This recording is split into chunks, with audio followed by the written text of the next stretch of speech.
Avez-vous déjà fait une promesse à quelqu'un? L'avez-vous tenue? Connaissez-vous des personnes qui font des promesses sans les tenir? La promesse est un engagement. Ne pas la tenir, c'est montrer que l'on ne peut pas compter sur nous.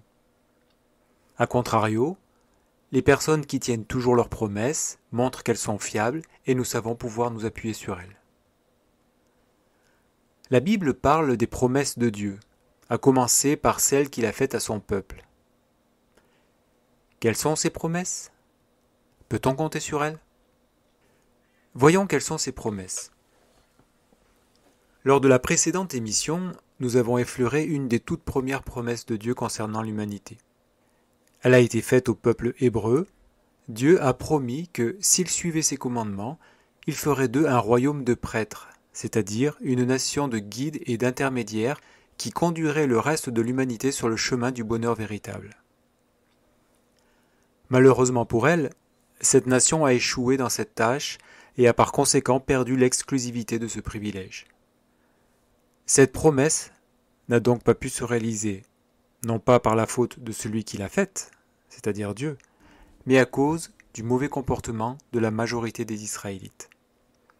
Toutefois, cela ne signifie pas que les autres promesses de Dieu ne vont pas se réaliser. Par exemple, il avait promis qu'au sein de cette nation apparaîtrait un Messie qui serait le principal agent de guérison de l'humanité. Eh bien, cette promesse a commencé à s'accomplir lorsque Jésus s'est fait baptiser et a commencé son ministère. Maintenant, parlons des promesses qui concernent directement notre avenir. La principale de ces promesses est l'établissement d'une gouvernance radicalement nouvelle et une humanité complètement transformée. De cette promesse en découlent de nombreuses autres. En voici quelques-unes. Il n'y aura plus ni deuil, ni plainte, ni souffrance. Apocalypse, chapitre 21, verset 4. Ils ne bâtiront plus des maisons pour qu'un autre y habite à leur place. Autrement dit, chacun pourra construire sa propre maison et y habiter. Mes élus jouiront du fruit de leur travail. Autrement dit, la possibilité de profiter pleinement de la vie et des activités qui nous passionnent. Isaïe chapitre 65, verset 22.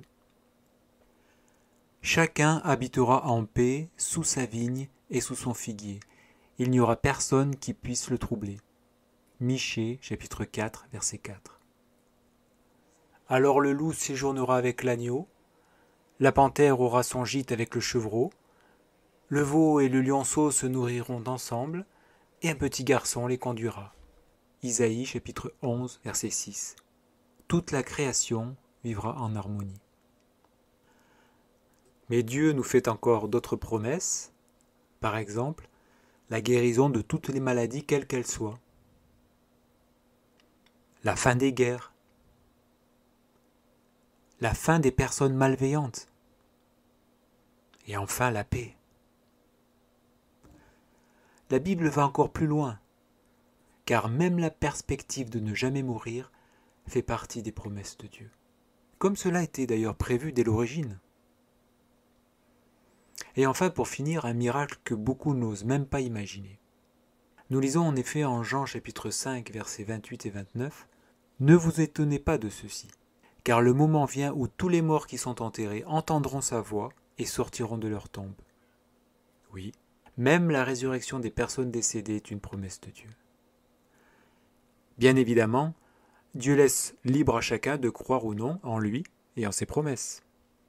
De plus, aucun humain ne peut déterminer qui en finalité profitera de ces promesses. Peut-on avoir confiance dans les promesses de Dieu contenues dans la Bible? À vous d'en juger.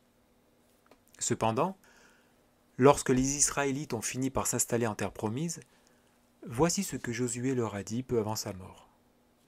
Nous retrouvons cela en Josué chapitre 23, verset 14.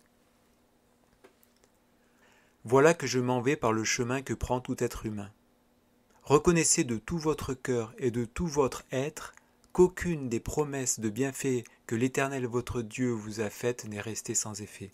Elles se sont toutes accomplies pour vous, sans exception aucune. Peut-être vous demandez-vous, si tout cela est vrai, quand toutes ces belles promesses doivent-elles se réaliser? Car quelle que soit l'époque, les chrétiens les ont toujours attendues. Et enfin, serait-il possible qu'elles soient sur le point de s'accomplir? Et si oui, y a-t-il des indices qui nous le prouveraient? C'est ce que nous verrons lors de notre prochaine émission. Merci d'avoir suivi celle-ci. Si ce n'est déjà fait, pensez à vous abonner, activer la cloche pour être averti, et merci de partager cette émission si vous l'avez appréciée.